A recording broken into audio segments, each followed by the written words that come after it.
Околу 4000 работници во културата останаа без кршен денар на една недела пред истекот на август. Музеите, театрите, библиотеките и останатите културни установи се уште не им ја исплатиле платата за јули согласно новиот колективен договор. Синдикатите веќе им испратија опомени, а им се заканија и со тужби на Министерството за култура и директорите на институциите ако не исплатат плати во текот на оваа недела. Од СОНГ сметаат дека на 24 август веќе сите рокови се пробиени и плата мора да се даде час поскоро. Ако тоа не се случи, ќе се остварат заканите. Тие побара од нас разбирање дека платата ќе достигне одреден временски период. Сега тој одреден временски период ја се надам дека оваа недела ќе заврши и дека оваа недела ќе се земе плата по нова. Доколку не се земе плата, тогаш нашите органи ќе заседаваат и ќе видиме понатамошните чекови кои ќе бидат.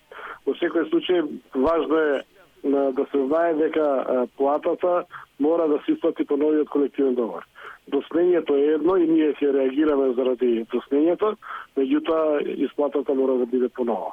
Од СОНГ велат дека систематизацијата на работните места била завршена во сите институции. Пресметките на платите биле готови и само се чекало на зелено светло од страна на Министерството за култура. Согласно новата систематизација, зависно од работното место, некои треба да добијат минимално зголемување, а некои порасти до 5000 денари на плата.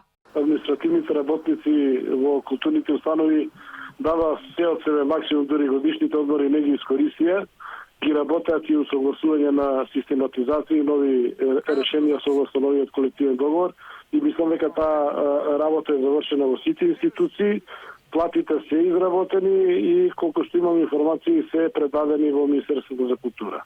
Синдикатот на културата пак алармира дека културата во Македонија е речиси мртва. 70% од програмите не се реализирале, а крајното непочитување доаѓало со неисплатените плати. Колективен договор во културата немаше 15 години. Тој беше официјално потпишан ден пред истекот на 2019-та, а одредбите за плата требаше да стапат во сила најдоцна до 1 јули.